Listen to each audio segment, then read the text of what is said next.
Black people, we've got to fight. Jean Petro, you see us.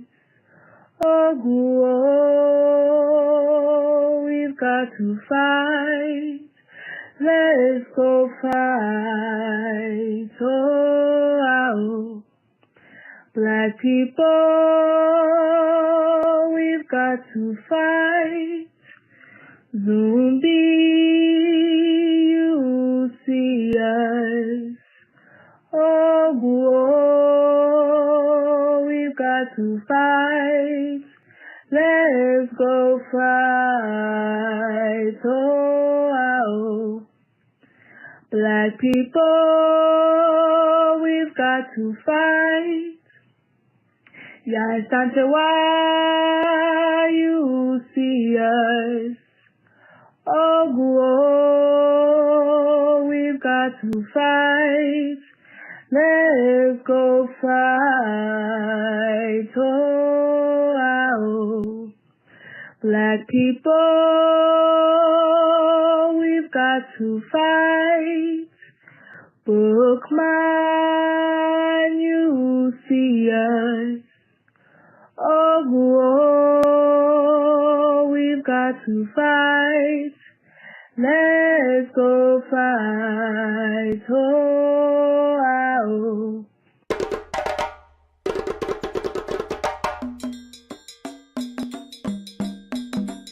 we have to have the courage to construct our own reality. And that's what Garvey was talking about. Because he said he looked around, he didn't see what he thought should be there, and so what did he do? He didn't get depressed about it. He didn't get defeated about it. He said, I'm gonna build the government that we need to have. Ooh, where do you get that kind of boldness from? So we gotta go all the way back to Garvey, who said he would come again. He said he would be here with us, no matter how long it took. And I'm telling you that the way he comes back is in our work. Not honoring him in words, pomp and all of that stuff, but honoring him through doing what he did. How many of us have the courage to do that? The man took on the world for us and in our name. And then we come to Sodai. And in this presentation of the paradigm, I'm going to make this like what it is we want to reach. So Sodai is translated clear word in Dogana language. And I use it to mean that here we gain understanding. This is sight with understanding. And it is seeing beyond what just we think we see with this physical thing. It's seeing beyond that. And so we gain vision, because that's what vision is. With vision, you've got to be able to use the imagination informed by the African spirit. And Brother Amos, who I work very closely with, was a good friend of mine. He taught me, and he would talk about imagination. Image a nation. Do you see? But that's got to be part of vision. To be a visionary, you got to see beyond this box here. You got to see beyond the ma'afa. You got to see what is it that our people rightfully should have, and that's what Garvey did. Garvey had a vision.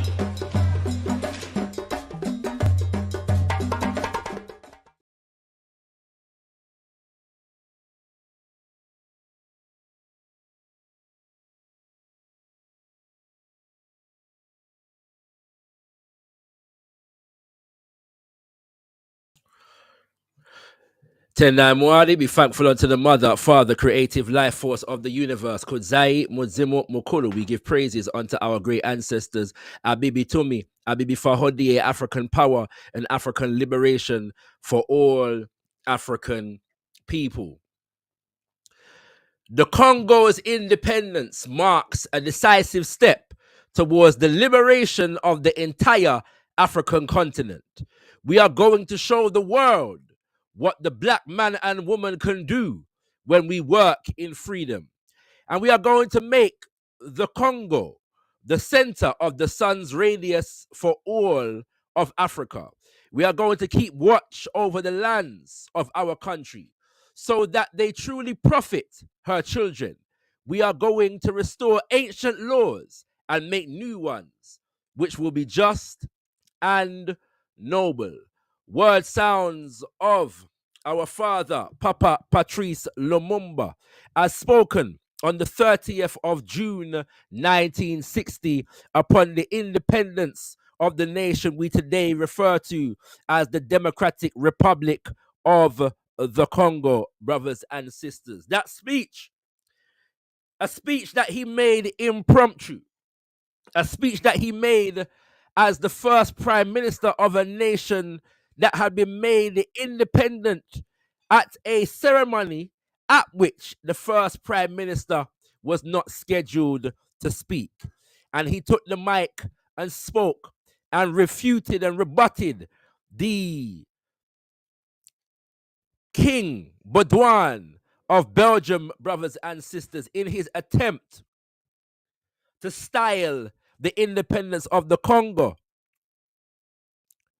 as the vision and the dream of one King Leopold II, a demon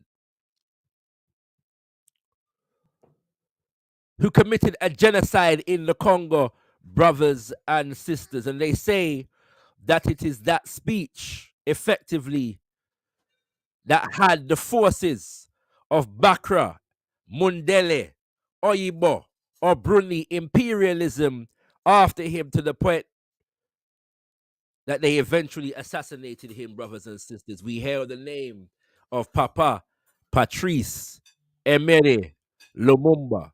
Today, brothers and sisters, we stand with Congo. We stand with our people, our brothers and sisters, our sons and daughters, our elders in the Congo, as they face the brunt of a white Western imperialist war machine,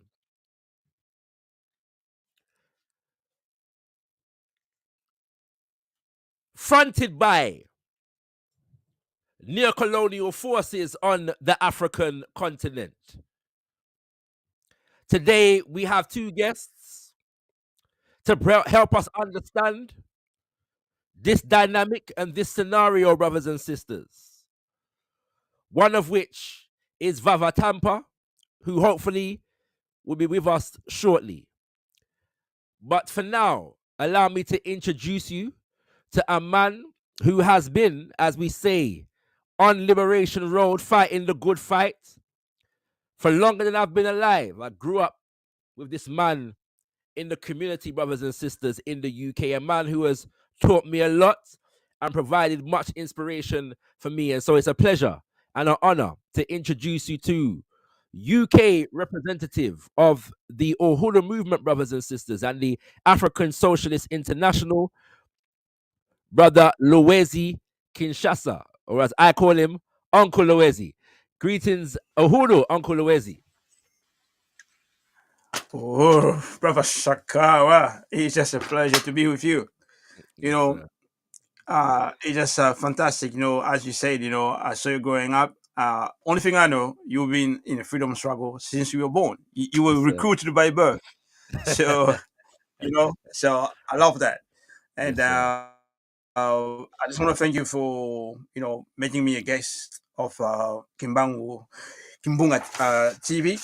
And this Kimbunga TV reminds me of I used to have I hope it's still alive, a friend called Kimbunga back in Africa, and he was a part of a youth band called Soweto. That was the memory of Soweto massacres. So the youth in my neighborhood decided to create their own band called Soweto. I didn't even know what Soweto was. That's how I was introduced to Soweto massacre. Even when they created that band, I didn't even know that was in connection with South Africa, with the massacre. Later I became like a full teenager. I became aware, but at the time Yes. I was, just a small boy, so I didn't know. So yeah, Mm-hmm. I just want to say a few comments about that, and Mm-hmm. thankful for being in this panel. I want to salute all your viewers. I Yes, want to sir. salute the Capoeira movements, the leader of the Capoeira movement, Baba Manaka, Yes, and sir. I want to especially send my greetings to Chairman Amali Chela. I will be possibly watching this program Yes, sir. for keeping us on the road of African unity and for road of Black liberation for so long. And it reminded us whatever you do, revolution must be the final end. Whatever we do, African unity Absolutely. through revolution has to be the final objective. So I just Absolutely. want to salute him and everyone we watching. So, or Absolutely. Thank you very much, Uncle Uhuru. And no doubt, before you leave us, we will ask you for an update on the chairman and how he's doing, given the recent ordeal with the American state. So do stay tuned for that, Uncle. Yeah. But for now, we're here discussing the current situation in the Congo. I want to say a big thank you to our sister Francine Mukwaya, who joined us last week to give our people some insight as to what is currently taking place. Feel free just to give your understanding, Uncle, in terms of what has currently been taking place, particularly in the last month. We will get into some historical context, but from your purview is actually taking place at the moment? What is happening on the ground in the Congo, between Congo and Rwanda? we will want people to bear with me. I just want Hmm. to people to be really clear. When you go to the doctor, you might have some issues. It could be you might have fever, you might be vomiting, and so on. But the good doctor, wants to know the roots of it. When did it start? What caused it? But what the doctor sees, what you see, everybody see. They see fever, they see vomiting. Yes, sir. Everybody sees what war in the Congo, Yes. killing, raping Yes. of women or children, and so on, and Hmm. pillaging, looting resources. People see all that, Yes. but you go ask yourself the question: what is the root cause of it? How Right. long this has been going on? And that's Yes. fundamental. What you're looking at 600 years of war against Hmm. Africa. Yeah, absolutely. I want Africans, we do understand it. Don't just see what you see the history of what you see. And the Absolutely. history of what you see will take you through all the wars against Africa. Absolutely. If you go time, you can, check out all these wars, but they're all parts of the same phenomenon Hmm.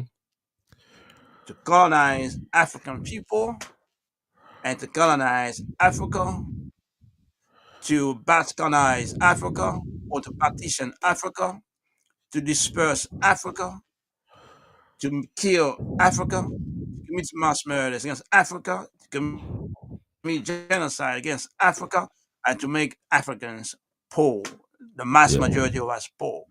Because Yes. we all know with the neocolonialism, a tiny minority, a handful of Africans are allowed to be rich, but the majority of us will never be rich under Yeah. colonialism, because colonialism requires the impoverishment, mass impoverishment of black people. It requires that. That's how it Hmm. is. And if you don't believe me, you just check the 600 years. You see who worked the hardest, who has been doing all the hardest back, you know, uh, what- you know, all type of unthinkable, Yes. breaking kind of jobs is Hmm. us. Hmm. We don't have the money for it Mm. because we are colonized. And when you're colonized, it means your wealth, your labor, your creativities is no, it's for the colonizers. It means your brain power is not yours. Just think all the brainiest black people but they know to solve the problems of black freedom. They're there to solve the problems of the colonizers. That's why the colonizers will give you a job and so on. So basically, just to finish this point, you're looking at a long history of Mhm. aggression of African people for the objective or colonization of Africans and Africa. Mhm. That's the number one. What you see in the Congo today is what you see all the time in Haiti. That's what you see all the time. Black people in Brazil and the US. That's what you see in West Africa, in Mali. That's what you see. Libya, whatever that is the same thing. They might just label it differently. To control Libya, they said they're fighting against a dictator. And they manipulate world opinion so you don't move. You don't even feel an attack on Africa. It's always an attack on you, on us. It doesn't matter if it's North Africa, South Africa, Central Africa. Africa is our homeland. God created us there. We don't come from outside. We're there from the beginning of time. That's our homeland. That's our sacred space. Right? So anything sacred about ourselves, you should stand up for it, because you can't allow, nobody will allow you to touch what is sacred in the culture. Nobody. So African land is sacred. You cannot afford to give it away to anybody without fight. So that's one. Two, you go be able to identify the forces who are doing it. I always spoke about colonialism, and colonialism is a system that benefits the oppressors from Europe, from America, who we refer to as white colonizers. That might not always come in their faces directly, but what's going on in the Congo, Rwanda, as you know, is a small place. It has no capacity by itself to make war in the Congo. What you're looking at the moment is the US-led war. The US doesn't have to come to Congo and say we are the US. It's cheaper to do it through black faces. Very cheap. Right? And they're doing it. Uganda and Rwanda states or armies are proxy US states. In Middle East, it's more obvious because the resistance of the Palestinian people put up to the Israelis that the United States can't hide. They give Israel everything. The whole planet can see. They're giving them 2,000-pound bomb. They're giving these everything. But the resistance in Africa and in Congo in particular is weak. So the US doesn't feel like they need to come out openly. So they go through those two states, the state of Uganda and the state of Rwanda. That's really significant because we have really to internalize, to understand that you have black people, tiny portion of black people who are prepared to carry out the colonial agenda against our own people. They are prepared to do that. They will do it mercilessly. Those who are old enough, like myself, you remember the Rwanda genocide in 1994. It was shocking. It was so shocking. We couldn't explain it. But what we're looking at, in fact, the ruling class in the US say there is a new leadership in Africa. That's how they presented Museveni and Kagame, new leadership. And Clinton, by saying that, means we have leaders who are prepared to carry out our colonial agenda to the full. They will kill mercilessly. And they've done it, not just once, more than twice. They've done it in Rwanda, they've done it in the Congo, and they're doing it in the Congo. If you see the images of atrocities, you will not believe it that humans, Africans, can do that. Yeah, they're doing it. They'll kill babies. They will cut the genitals of women to pieces. I mean, it's danger for most of black people. Unbelievable. And in return, the Western media, the colonial media, they carry out massive propaganda to tell you President of Rwanda is a successful president. You should look up to him, right?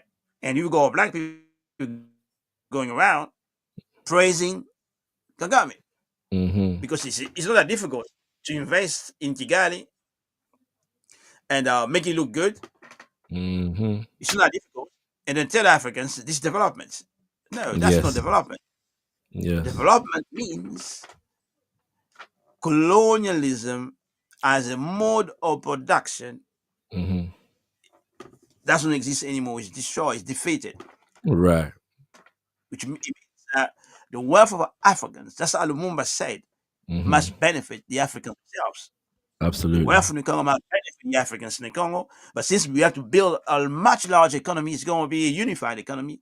Our wealth, our labor is our wealth, is our labor.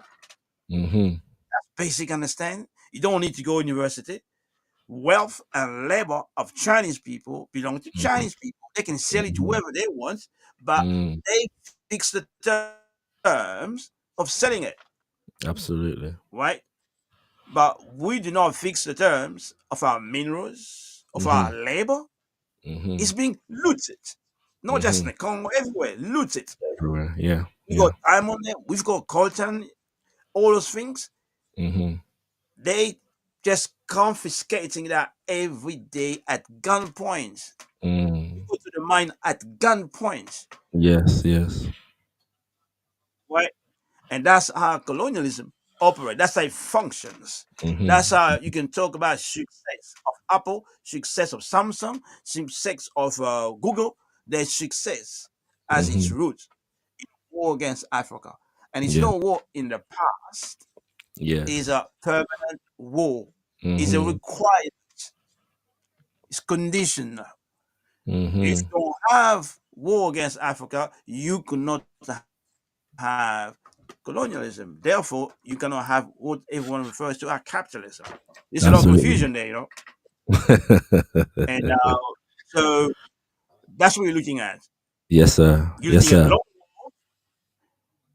looking at US-led, or you can maybe say NATO war. Absolutely. That's not senseless. Black people killing each other over the killing is madness. But you have to rational.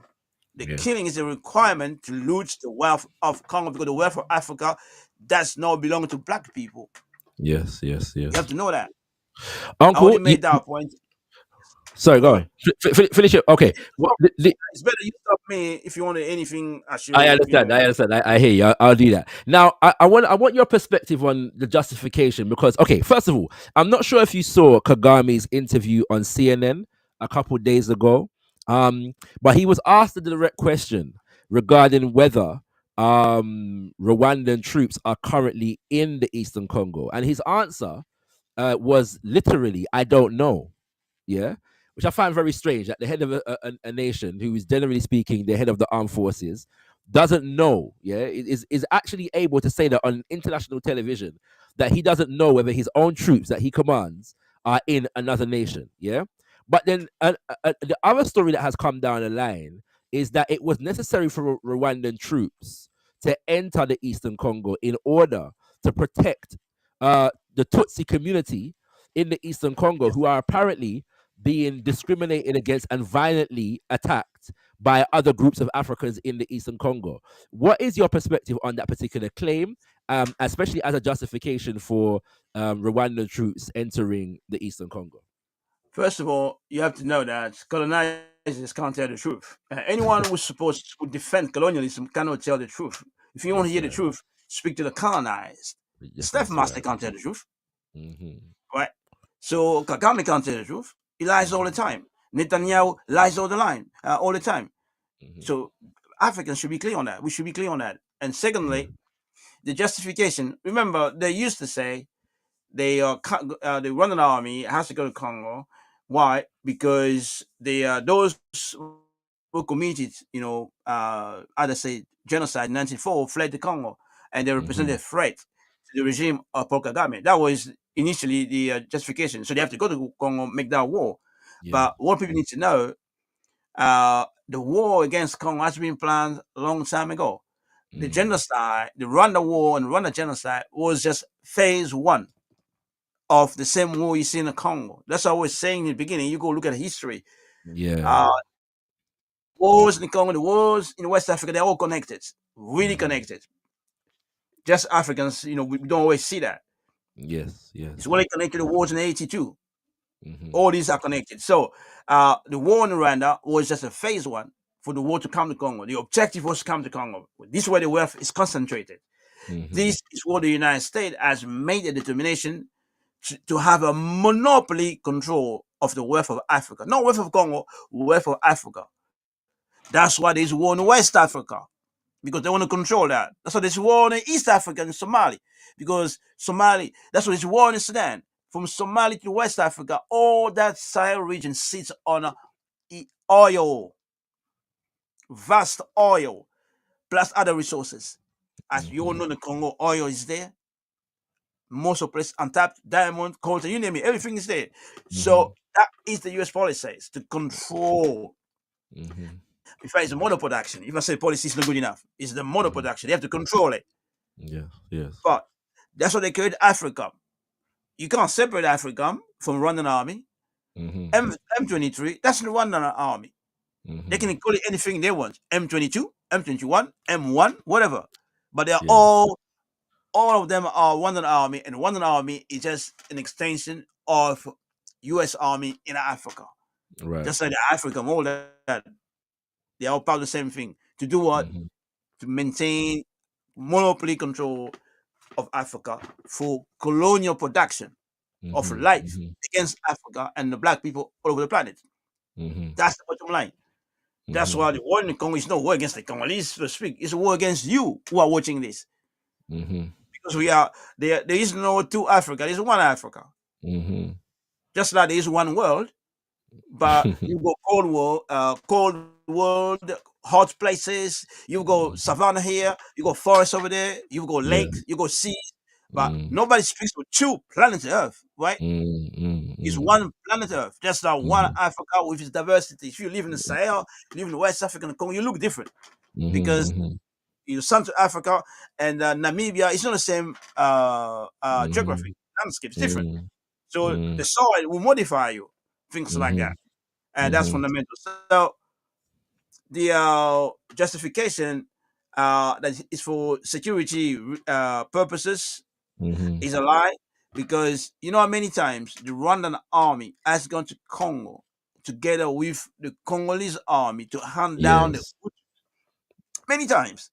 And those so-called Hutus who committed what they call genocide at the time, most of them were even older than me when the genocide was committed. So the good soldiers are usually, late teen to early 30s, maybe early 40s. But someone who's 70s, 80s can't be in the bush. You see? And I ask everyone, have you heard of the Rwanda refugees in the Congo launching any military attacks against Rwanda in the last 15 years or 20 years? No, they were defeated militarily. They have no capacity to do that. In fact, if they do any violence, they do it against the Congolese. They don't go to Rwanda to do anything like that.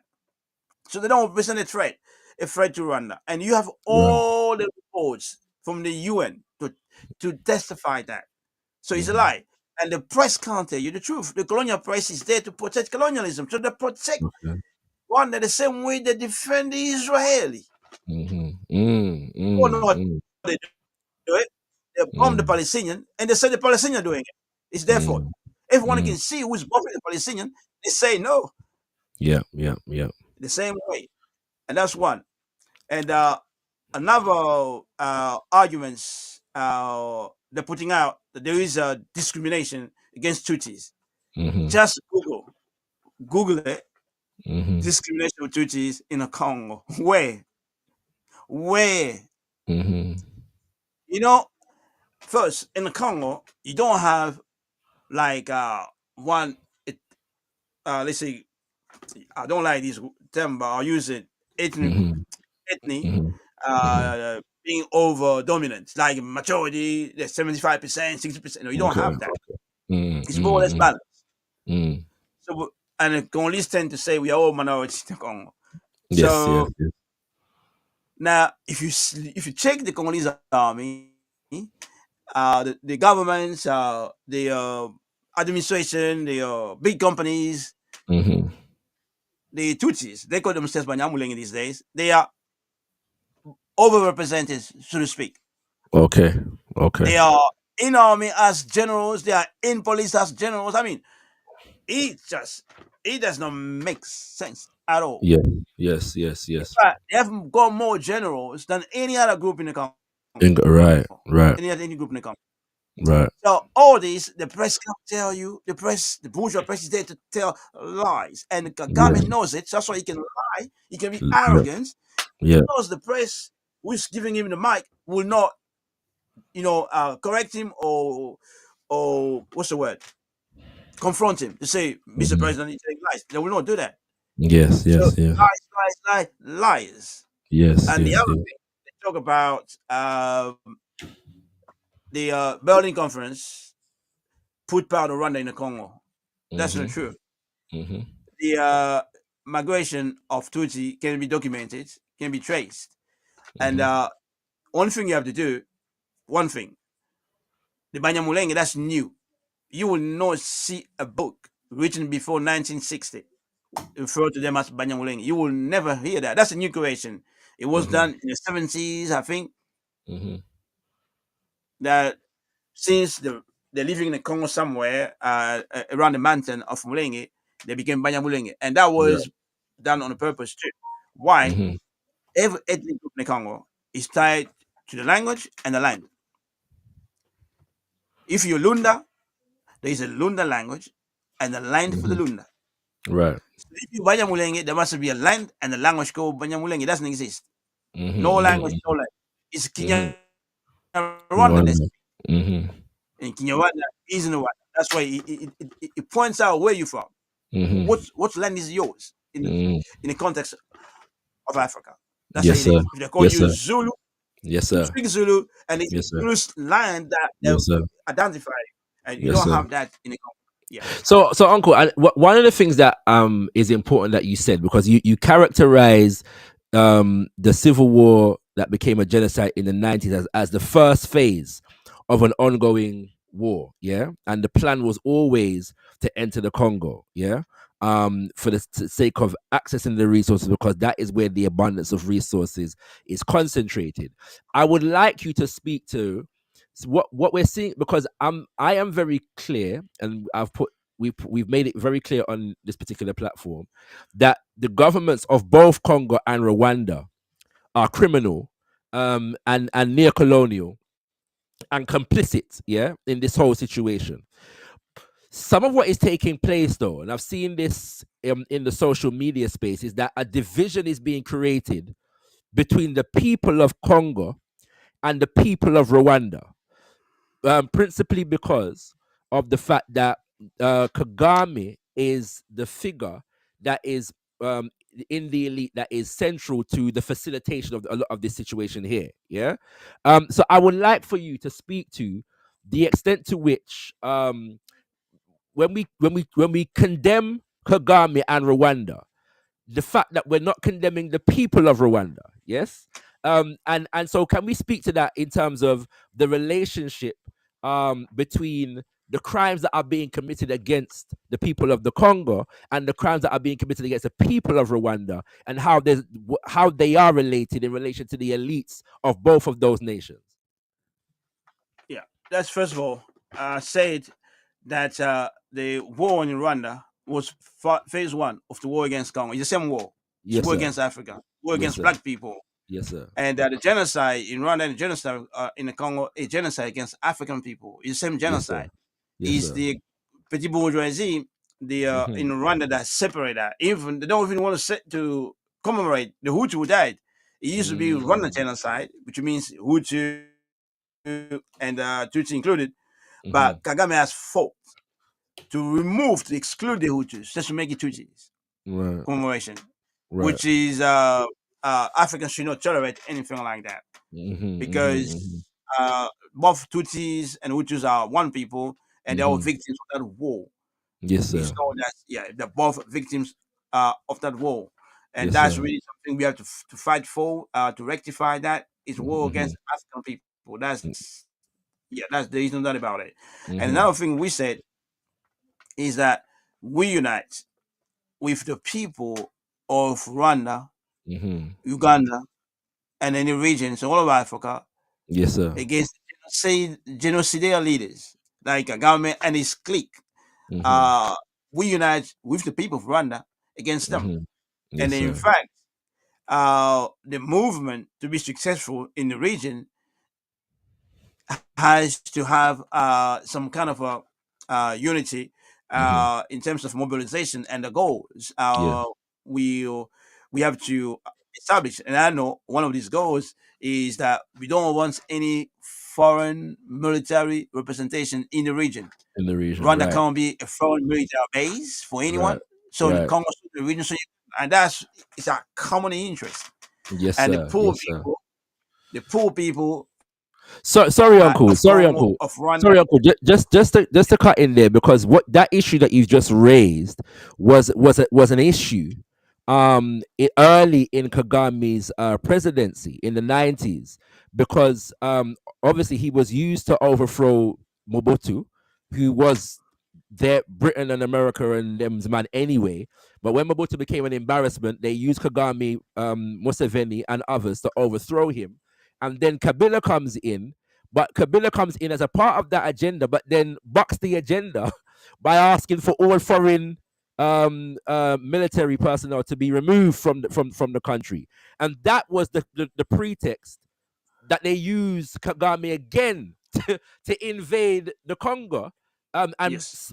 reignite a war, because Laurent Kabila, that is, called for the removal of all foreign military from the region. Is that not the case? Yes, it is the case. But I just want to add one thing to it. I think it will Yes, help sir. people who are following this. Yes, sir. You have to always look at the historical era, Mm-hmm. historical circumstances, what is Yes. particular in our Yes. time. Yes. Now, someone also made a comment saying that are we saying Mobutu, under Mobutu, the US was not controlling Congo? Of course, yes. But you got to understand what was the significance of Mobutu. What Yes. was the particularity of Mobutu? Mobutu Right. was brought to power to do what? Not to facilitate the genocide war in the Congo side, or to facilitate the looting of Congo in the conditions Kagame is doing, and Museveni and others. Mobutu Mm-hmm. was brought in to break the back of the anti-colonial movement in Movement. the Congo and in Africa. That was his main job. Absolutely. Get rid of the Garveyites in the Absolutely. Congo. So Lumumba is a Garveyite. If you believe in anti-colonial victory, if you believe in African unity, if you Yes, believe sir. that Africans must be for the benefit of the masses, Mm-hmm. of the poor people, you definitely you are the heir of the great Marcus Garvey. So Lumumba was a representative of that tendency Yes, sir. that we need to have an anti-colonial government Yes, in sir. the middle of Africa. Yes, sir. And that particular government in the middle of Africa must work for the unification of Africa, rapid unification. That's why Absolutely. Lumumba and Nkrumah signed Yes. Secret a agreement. unity deal. Mm-hmm. Ghana and Congo to become one country, and the Mm-hmm. capital will be in Kinshasa, and Mm-hmm. they will have a common currency, Mm-hmm. and so on. You all know that. Mm-hmm. So Uncle, the we goal was just to say, break that, just to say break that. on your point don't forget your point. I just want to say that on your point about Lumumba being a Garveyite, we were able to speak to on our radio show once some years ago the grandnephew of Patrice Lumumba, who informed us that Patrice Lumumba's grandfather was a Garveyite, literally, yeah, in the movement and supporter of Garvey in the Congo. So I just want to point that out. That connection is actually quite directly there. But yeah, go continue, uncle. Continue. Yeah, it's possible because you see, a lot of people were Gavayats, like in the Congo, without knowing they were Gavayats, because the movement of Garvey didn't project himself as a Gavayat movement. He didn't, Yes, yes. because Mm-hmm. he wasn't allowed to be in Yes, Virgin absolutely. Congo, as they call it. No. For example, you heard about Kimbangu. Yeah, I was gonna say a lot of the Kimbanguists were Kimbangu clearly Garveyites. is Yeah. a Gavayat. He was Yes. arrested in Yes. 1921, Yes. and Yes. Yes. spent 30 years of his life in jail. He died in jail. Mm-hmm. But Mm-hmm. if you read his work, 1921, but before that, that's the Yes. era dominated by the movement of Marcus Garvey. So Yes. you Yes. see those who call themselves Kimbangists or the Mm-hmm. followers Mm-hmm. Kimbangu, Yeah. the dress code and all that, that's Yeah. Garvey Yes. kind Yes. of code. Yes. So yeah. Continue the point that you're making, uncle. Sorry to interrupt you. Go ahead. Now, Mobutu was given that job in a context also so-called Cold War. Mm-hmm. Because in the context of Cold War, it means that the United States, all the colonizers, can attack Africa and African leaders and African independence or anti-colonial movement Yep. under the false pretext we're working for the Russians or for the Soviet Union, for the communists.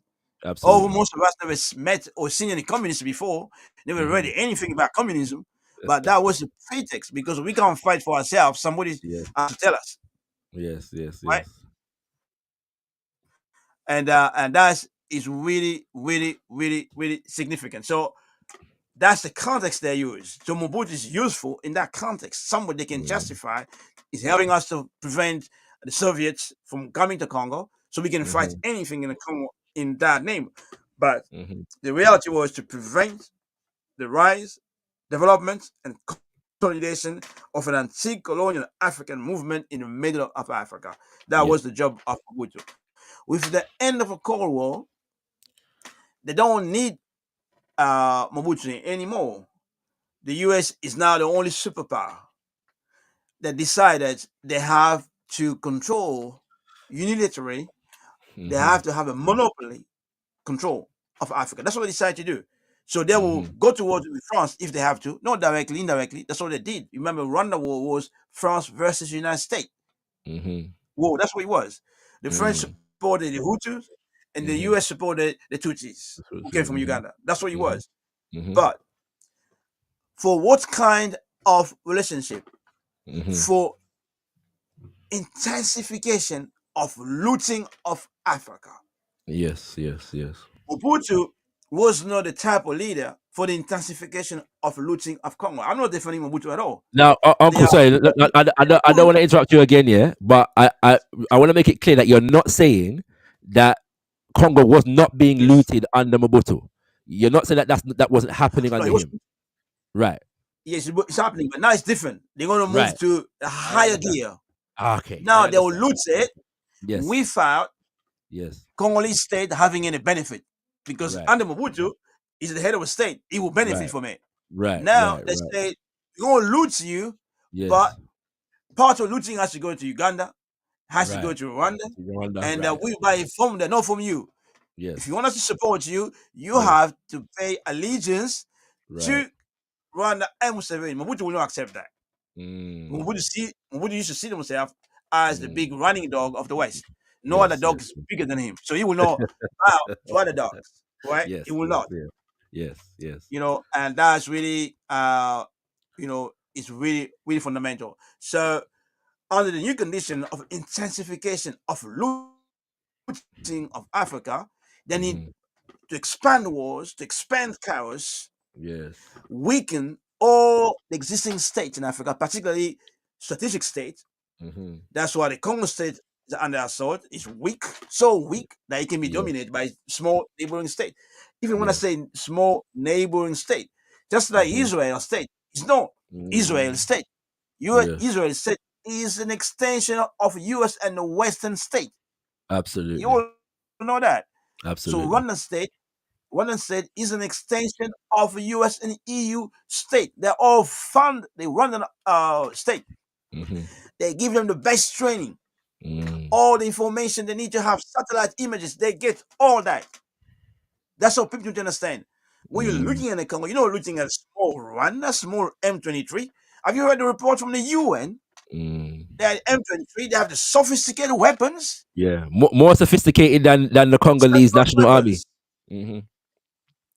Yes, that even the UN army. Mm. Where did they get that from? Yes. Yes. Just because Israel have sophisticated weapons, where they get Yes. that Yes. from?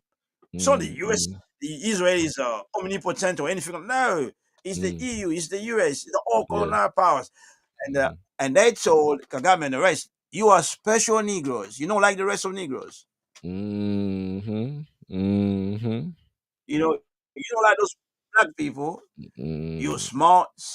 You're special. You're special. You don't Yeah. like the rest of Negroes, right? Some of them believe it. Mm. Oh yeah, Mm. some of them Mm. believe it. Some of them believe it. You know, Well, Kagame is that's definitely one who believes it, and we're going to come back to that. I want to ask you about Tshisekedi, the president of Congo. Yeah. And what you have to say about this having taken to Apple, the company Apple, to court. Apparently last month, he put in a court case, against the company Apple, for their actions in the Congo. I'm not sure how familiar you are with that, and if you are, what do you have to say about it? Well, every black government on the planet Mm-hmm. must take the colonizers to court. Mm-hmm. To be a legitimate black government, you must take every colonial government to court. The question Yes, sir. is, whose court? That's the question. Whose court? Their court or our own court?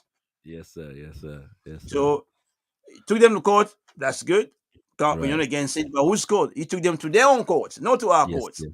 Mm-hmm. Therefore, you cannot have justice in that court. Right. Right. Right.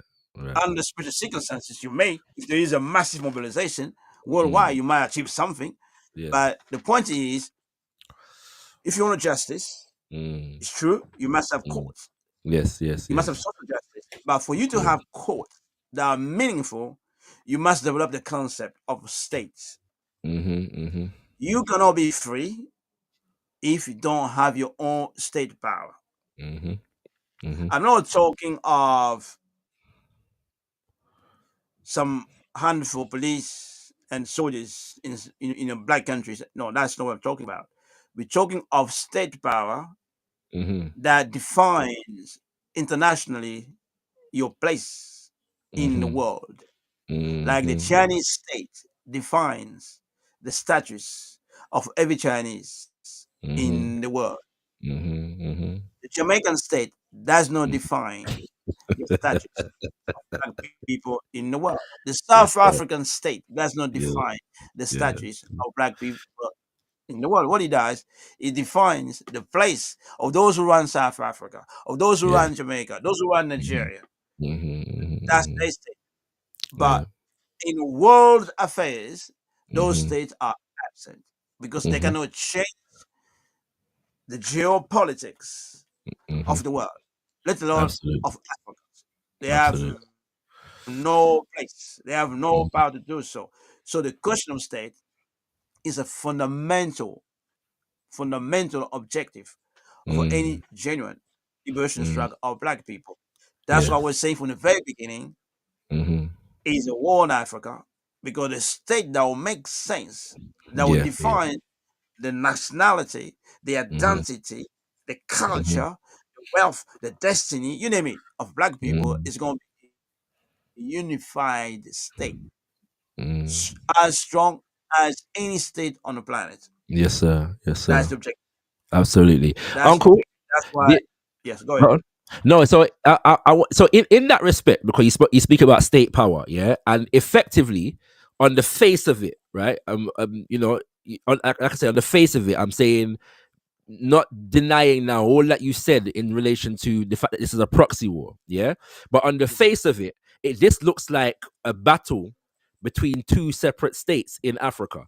And as Pan Africanists or African internationalists, universal African nationalists in the Gaviat tradition, we are not respecters of the borders, yeah, on the African continent. But the argument that we're putting forward now in relation to the idea, even the idea that Rwanda has crossed the border into Congo or is invading Congo, would seem to lend itself to reinforcing those borders. Yeah. So just address that from a revolutionary, an African revolutionary point of view. What is the argument that we're making here? And are we still rejecting and negating the colonial borders as we make this argument? And if so, how? Yes, people have realized the anti-colonial tendency or the revolutionary tendency has Mm-hmm. been defeated in the struggle for African national liberation. People like the Sankara who came in the 80s were like rare kind of leaders. But Mm-hmm. the great leaders we are familiar with, the Lumumba, the Nkrumah, the Sobukwe, the Magomex, they've been killed a long time ago. And Mm-hmm. with really long-term consequences. Yes, yes, You yes. see, countries like England and France, they're saying they don't have good leaders. And Mm-hmm. nobody kills their leaders. Nobody. Mm-hmm. But they come to conclusion they don't have good leaders anymore, according to their Mhm. understanding of what Mhm. good leaders are.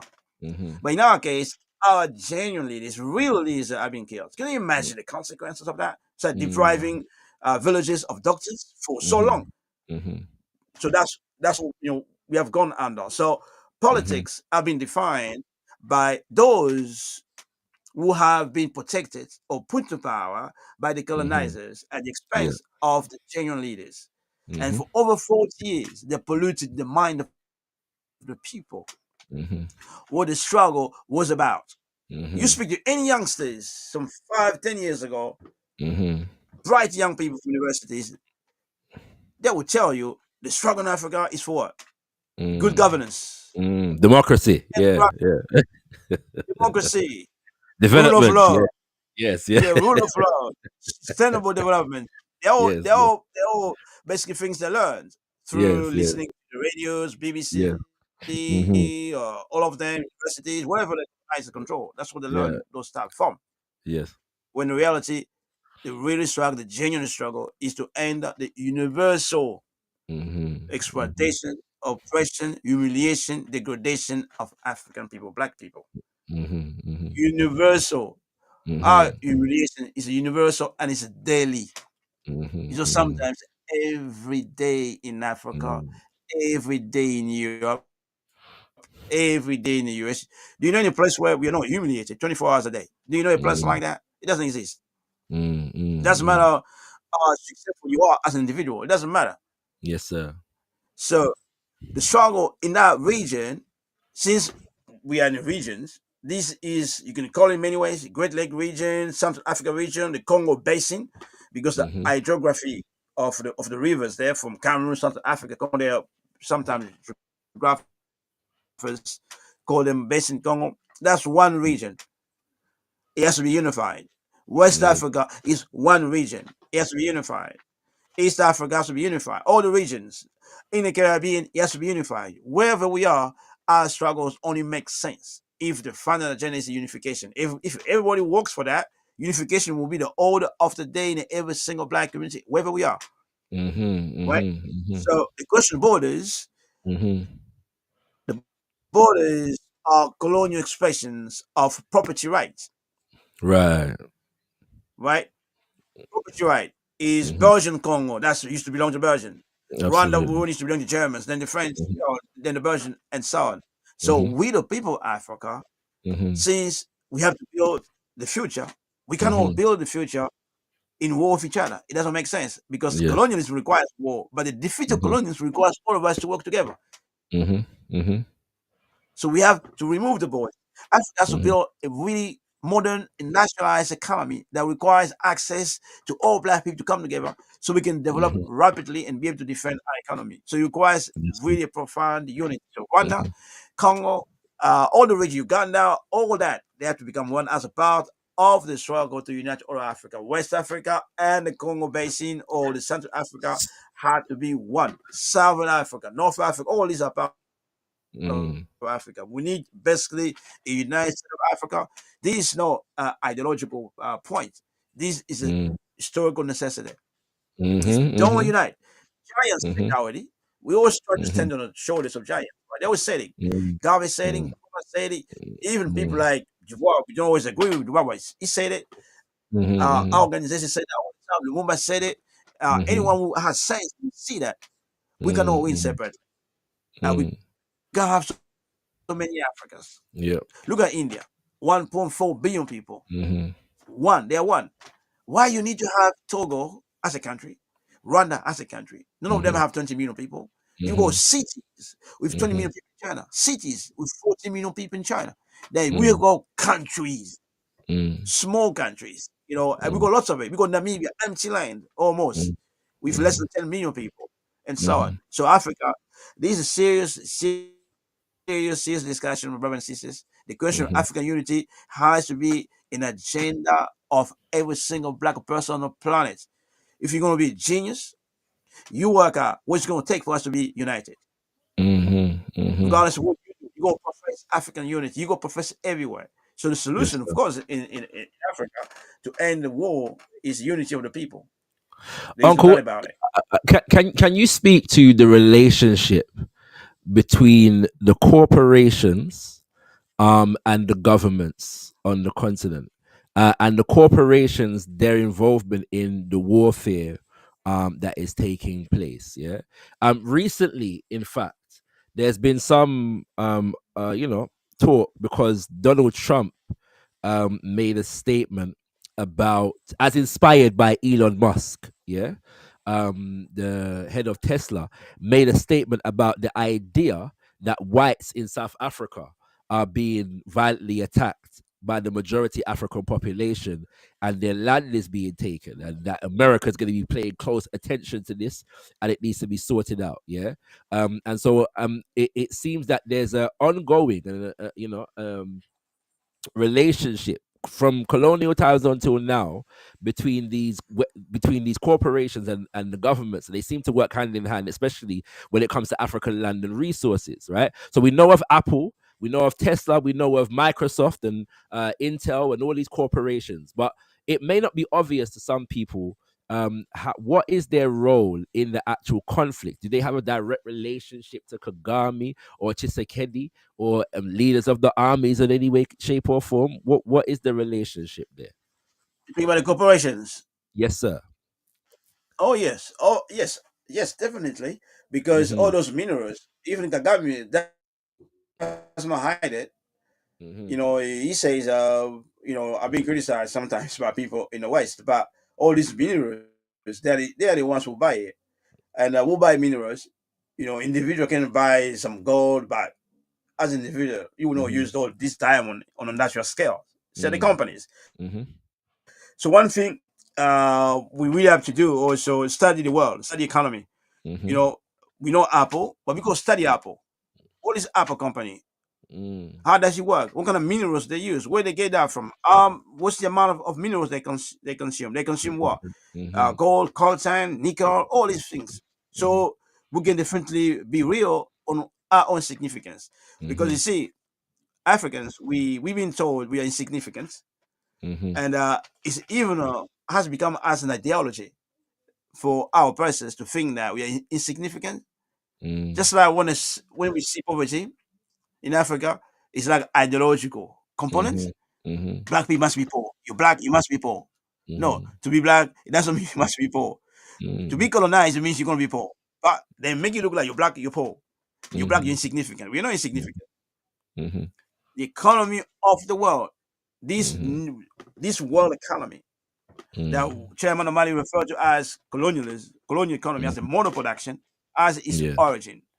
Yes. I want you everybody to keep it in the mind. If you're going to write it down, please do. The world economy, the success of Google, Apple, the success of all multinational companies, the Mm-hmm. success of large scale industrialization as the origin Mm-hmm. on attack on Africa, on Mm-hmm. on a theft of African resources label, and so on. That's where it adds its origin. And to Mm-hmm. maintain it, it has to maintain assault on Africa. This time, Mm-hmm. not just to steal the labor of Africans, now they steal our labor and they also our minerals. And Mm-hmm. these are the companies that we see, presented as successful, entrepreneurs and things like that. No, Yeah. they are really they are the sharp points, if you want, of the Mm-hmm. of colonialism. They are the Mm-hmm. ones who need colonialism. Without colonialism, they can't be such giants of we call corporations. Without colonialism, without the theft of African resources, that would not exist. Can you see the successful smartphone without coltan, without tin, without nickel? Can you see the success of electric cars without cobalt? You know the amount of cobalt in every car. Mm-hmm. Talking of more than 40 kilograms. That's Mm-hmm. a lot of Mm-hmm. cobalt in a car. That's a lot. And Congo Mm-hmm. produce what? Over 66%. You can say 70% of cobalt. Mm. And Canada is a distant second with 6%. But despite that reality, we are poor Yes. in the Congo as well. Very poor in the Congo. Not only Yeah. very poor, the exploitation of those wealth come with genocide, kill us. Yes, yes, Where yes, cobalt, where yes. cobalt is extracted, the Mm-hmm. rivers are polluted. It means the fish are contaminated, which Mm-hmm. means the pregnant women are giving birth to children with defects, Mm-hmm. children with malformation. That's the success of electrical vehicles. It doesn't matter if it's produced by China or US, whoever. But success requires colonialism in Africa. That's why the independence in Africa was attacked as soon as it was declared. Also, Yes, Mumba was killed, Nkrumah was yes. killed. But what people realize, what was destroyed was the anti-colonial government. Mm-hmm. Mm-hmm. That's Mm-hmm. what was destroyed. And since that Absolutely. time, up to the present day, we don't have an anti-colonial government in the Congo or anywhere in Africa. We don't have that. So if you ask me a question about the Segedi or anybody else, it's a Mm-hmm. government, but it's not an anti-colonial government. Only an Absolutely. anti-colonial government will be a government that can serve the interests, short-term interests Absolutely. of black people, of in the Uncle, Congo, of the Congo people. your answer has been excellent. Yeah, I just want to add something very quickly to it, because sometimes when we're looking at the corporations that benefit from a lot of this stuff, we often, for sometimes, for understandable reasons, we miss out the arms companies. Yeah, because when we say that the M23 and the Rwandan forces have state of the art arms, they're getting it from corporations. Yes, that come from the same places that Apple and Intel and Microsoft come from.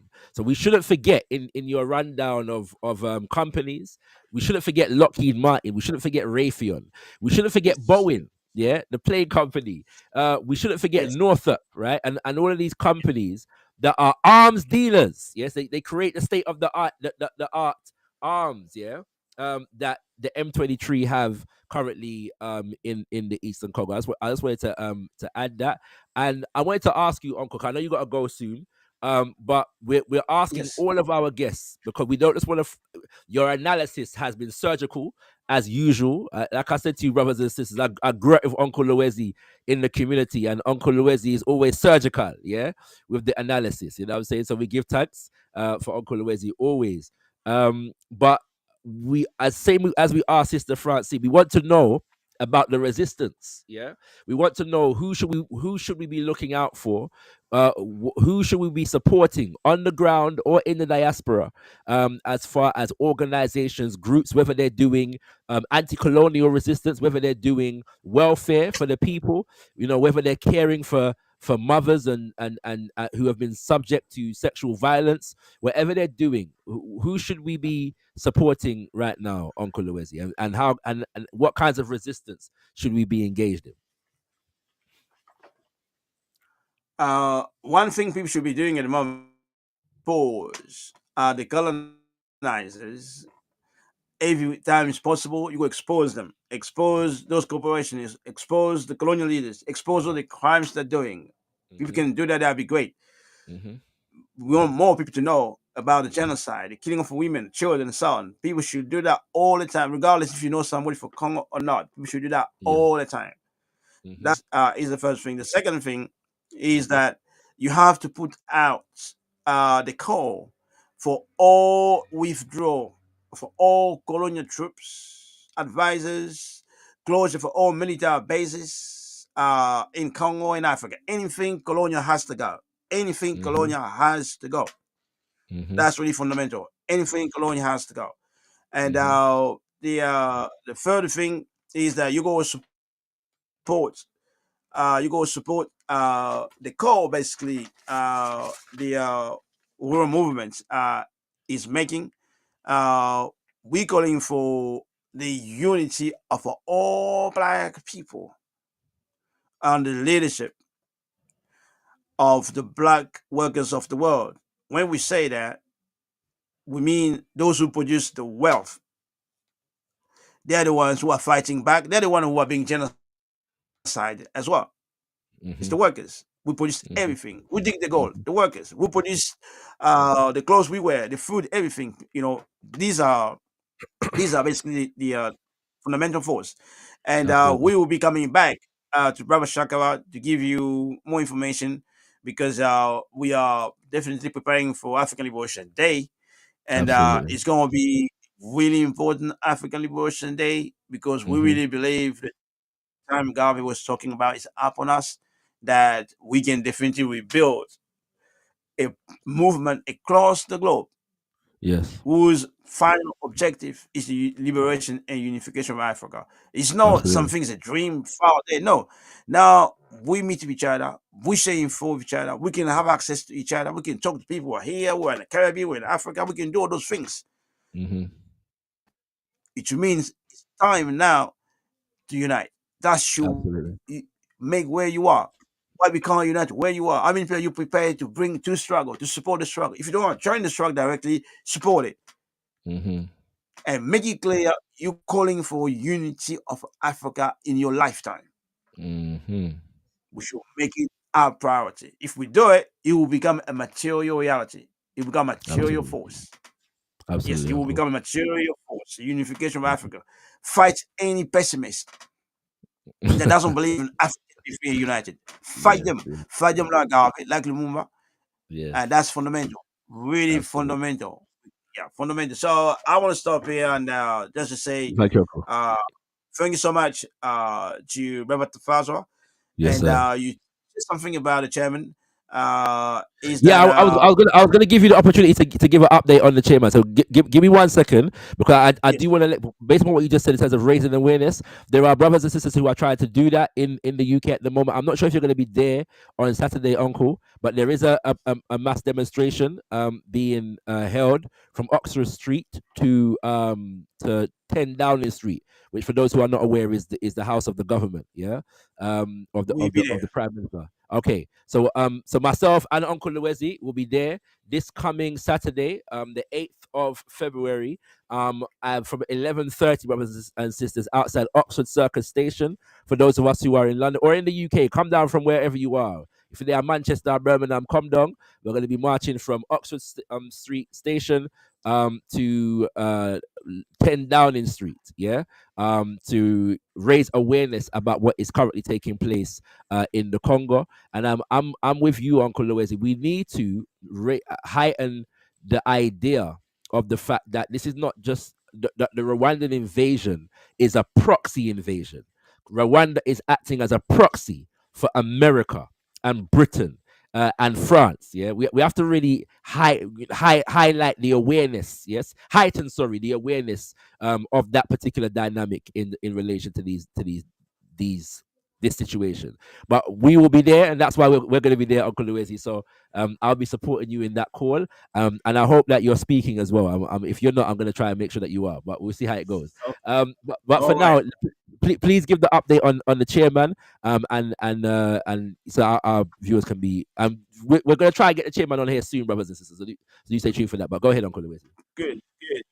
Yeah, what I want to say basically, the U.S. government and the FBI, basically the state, failed to put our leadership in jail, and we are appealing against the decision, because the decision is to give us a community sentence where you go do community work, something like that. But we're not paying any fine, we're not going to jail, but we're going to do community sentence, and so which means is freedom under conditions. They can always attack you anytime. They can say you breached the conditions, things like that. So Mhm. we are appealing against it. We'll be coming back on that. But what people can do, because trust me, we've been mobilizing from day one, and they Yes. didn't anticipate that we will mobilize so well and be able to develop a formidable team of lawyers to defend our case, plus the Mhm. mobilization of the people. And the lawyers were inspired by the people. They never seen Mhm. anything like that when they go to courtroom, people outside, people chanting, they see the work be done around the world and so on. So Mhm. the lawyers have been won to, to be solid. And this shows you the power of people, the power they can have on the lawyers. So Mhm. basically, stay informed. Go to handsofuhuru.org, handsofuhuru.org. Mhm. Support the case, get information you need. But if you can donate, that's even better, because we need to have the lawyers ready for the next fight, and this is going to be costing. So that's something you can do at the moment. So anything else, in an opportunity, we can say a bit more, because I Fa- have definitely Yeah, I have to go. Thank you, Uncle And I want to say Luwezi. thanks. Yes. We appreciate you. We appreciate you. Thank you for your time. And say Thank hi you. to Auntie for me. Yeah, you know what I'm saying. You said my love to Auntie, and we Yes, look forward to having you back again on Kimbunga Media. Uhuru, get to colonize out of Africa. Uhuru. Uhuru. Yes, brothers and sisters, that was Uncle Luwezi. We appreciate Uncle Luwezi because he's a long-standing activist, organizer in our community. This man has been on the ball, yeah, for a very long time.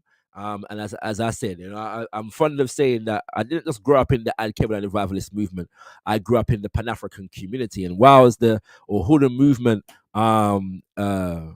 uh, refer to themselves as African internationalists. They were very much part of that Pan African community vibration, and all of those elders helped to shape me and mold me into who I am today. And so, my primary foundation is the Al Qaeda and Revivalist movement. But my father and the elders in the movement raised me within the community and ensured that I was able to gain from and learn from all of the elders, brothers and sisters. And Uncle Luwezi is among those that I've learned a lot from over the years. So you see why we had him on the show today. We want to just let you know that we tried our best, yeah, to get Vava Tampa. We hope our brother is well wherever he is and whatever he is doing. But we will continue to try and get hold of our brother. Was unable to make contact with him today. He did agree to do the show, and was most willing to do it. So I'm not entirely sure what has taken place, but hopefully we'll be able to make contact with our brother soon and bringing him back on another day. Our brother has been a consistent voice. And campaigner on behalf of our people in the Congo for many, many, many, many years, and so we're hoping to get him back here soon. And once again, we're hoping that that he is well, yeah, wherever he is and whatever he is doing. I want to let you know, brothers and sisters. I want to let you know that we are back here next week, as far as Congo is concerned, with a conversation on the crimes of Paul Kagame. The crimes of Paul Kagame. As you understand, Paul Kagame is the president of Rwanda who is being charged, yes, as responsible for the invasion in the Congo as it stands right about now. Yeah. And so we're going to be going in on him and a bit of his history as it relates to the Congo. Now, somebody's asking, well, why are you not doing a session on the crimes of Museveni or the crimes of Chisekedi? Yeah. Who are the presidents of Uganda and Congo, DRC, respectively. Yeah. And the reason, first of all, let me say, it's not that we won't, we may do. Okay. It's not that we won't, we may do. However, what makes Kagame unique is that the other two, unlike Kagame, are not hailed as progressive leaders on the African continent. They're not hailed as Pan-Africanists on the African continent. Museveni is not a Pan-Africanist. He's never given any pretensions to being one. And so he's been a stool pigeon for a long time. And for the most part, I mean, there's a few, people that are trying to confuse the thing recently. But for the most part, he is not given any accolades in that regard. Whereas Paul Kagame is, yeah? And so we're going to go in and discuss the crimes of Paul Kagame and hopefully, put to bed this idea that this man is in any way, shape, or form progressive, small p, in his political inclinations as it relates to African people, and certainly not a Pan-Africanist in any way, shape, or form, brothers and sisters. We are hoping to make that clear. At the moment, I'm having some issues. Okay, hold on a second. Changing my screen, which is a bit weird. Okay, there we go. Some technical issues are going on, brothers and sisters. Yeah. So do you come through? That is gonna be on the 12th. Yeah, Wednesday the 12th of February, Wednesday the 12th of February, from 8 p.m. GMT, 3 p.m. EST, brothers and sisters. We're going to be speaking to Brother Maurice Carney, who's a very well-known activist in our global African community and one of the leading voices coming out of the organization, which is the Friends of the Congo. And the Friends of the Congo have been central to highlighting the issue of the Congo, this ongoing crisis that is very rarely given the light that it deserves in the international media space, brothers and sisters. Our brother Maurice Carney has been essential, to addressing that balance and bringing us the knowledge and the information that we need. So he's going to help us to understand the role of Kagame, but he's also going to help us to understand what those who have been specifically addressing this issue would like us to do in supporting our people in the Congo as far as action, brothers and sisters. Yes, indeed, you want to come through and hear our brother Maurice Carney. Few people are as knowledgeable on the situation in Congo as is our brother. And as well as that, the day before, we have our elder Cecil Gutsmore returning to us, brothers and sisters. Yes, indeed. Mano said, "On a lot of Cecil Gutsmore when him come through, Elder Cecil will be back to discuss African leadership self-deceiving approach to international organizations, and we're going to be breaking down our relationship in Africa and the Caribbean to institutions such as the United Nations, to institutions such as the World Bank, to institutions such as the World Health Organization, to institutions such as the International Monetary Fund, to institutions such as the World Economic Forum. Yes, to all of these institutions, we're going to be looking at our relationship to them as African people, and specifically how our governments relate to them, brothers and sisters. Elder Cecil will be here on the 11th, Tuesday the 11th of February, from the same time, 8 p.m. Tuesday the 11th of February from 8 p.m. All right, so you're gonna have a double bill on Kimbunga Media next week on Tuesday the 11th. It's Elder Cecil, African leadership self-deceiving and defeating approach to international organizations, and on Wednesday the 12th, the crimes of Paul Kagame. We might have another conversation on Paul Kagame coming, because there are those who have challenged my position on Kagame, and so we're going to have a conversation with some sincere brothers and sisters who I just think are wrong on this particular issue, brothers and sisters, but I love them nonetheless. But we just have to correct the thing. You know what I mean? We have more coming on these matters. I was blessed to deliver our message for our Shemida African spiritual worship this Sunday on Day Gone. And the subject was Omowale Lumumba and the makings of a revolution. So do stay tuned for all of that. With that, brothers and sisters, I say unto thee, thank you for tuning in. I hope that you've hit the like button if you're watching. If you haven't hit the like button, brothers and sisters, if you haven't hit the like button now. Share the video far and wide. Share the video far and wide. Some of people have been asking me when I'm gonna do a call-in show where I allow the audience on. I'm gonna do it soon, brothers and sisters. Yeah, I'm gonna do it soon. Don't worry. Yeah, I'm gonna do it soon, so when I can come through and talk to I might have done it this evening, but we're not sure. I'm not sure if we can do that this evening. Yeah, but we'll do it soon, so brothers and sisters can come and interact. I know we haven't had that for a while, brothers and sisters, but do stay tuned. Yeah, like I said, hit the like button, share this video far and wide. A whole heap of information was shared, and we're gonna go in next week again. We've got another guest lining up for our We Stand with Haiti series. This is our We Stand with Congo series. We've got another guest lining up for our We Stand with Haiti series. Do stay tuned. And I forgot to mention to Uncle Luwezi, to get him on the record publicly, because this is also, as well as it being the centennial year of Omowale Malcolm X, it is also the centennial year of Papa Patrice Lumumba. Yes, indeed, born on the 2nd of July, 1925. And so in as much as we are currently organizing, save the date, in as much as we are currently organizing, brothers and sisters, to celebrate the centenary of Omowale Malcolm X in May, we will be organizing to celebrate the centenary of Papa Patrice Lumumba in July. Yes, indeed. Do stay tuned for all of these things. With that, I say unto thee, Tendai Mwadi, be thankful unto the Mother, Father, creative life force of the universe. Kudzai Mudzimu Mukuru. We give praises unto our great, great, great, great ancestors, because our ancestors are worthy to be praised.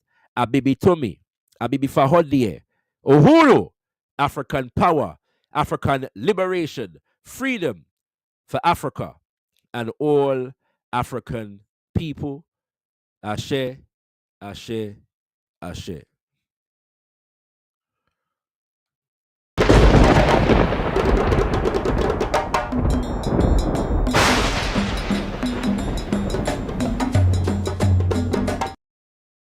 Black people,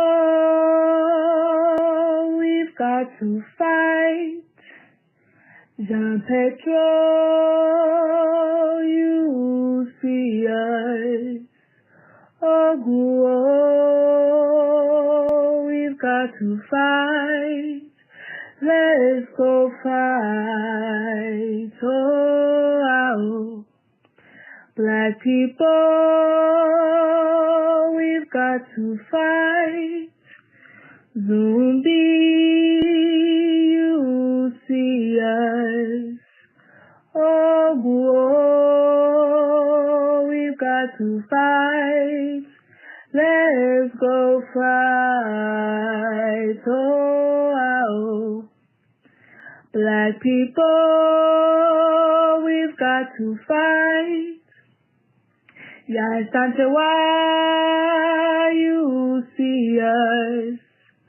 Oh, we've got to fight. Let's go fight. Oh, Black people, we've got to fight. Bookman, you see us. Oh,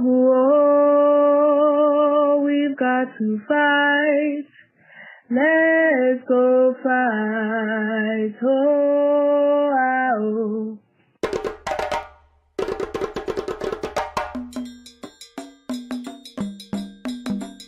We have to have the courage to construct our own reality. And that's what Garvey was talking about. Because he said he looked around, he didn't see what he thought should be there, and so what did he do? He didn't get depressed about it. He didn't get defeated about it. He said, I'm gonna build the government that we need to have. Ooh, where do you get that kind of boldness from? So we gotta go all the way back to Garvey, who said he would come again. He said he would be here with us, no matter how long it took. And I'm telling you that the way he comes back is in our work. Not honoring him in words, pomp, and all of that stuff, but honoring him through doing what he did. How many of us have the courage to do that? The man took on the world for us and in our name. And then we come to Sodai. And in this presentation of the paradigm, I'm going to make this like what it is we want to reach. So Sodai is translated clear word in Dogana language. And I use it to mean that here we gain understanding. This is sight with understanding. And it is seeing beyond what just we think we see with this physical thing. It's seeing beyond that. And so we gain vision, because that's what vision is. With vision, you've got to be able to use the imagination informed by the African spirit. And Brother Amos, who I work very closely with, was a good friend of mine. He taught me, and he would talk about imagination. Image a nation. Do you see? But that's got to be part of vision. To be a visionary, you got to see beyond this box here. You got to see beyond the Ma'afa. You got to see what is it that our people rightfully should have, and that's what Garvey did. Garvey had a vision.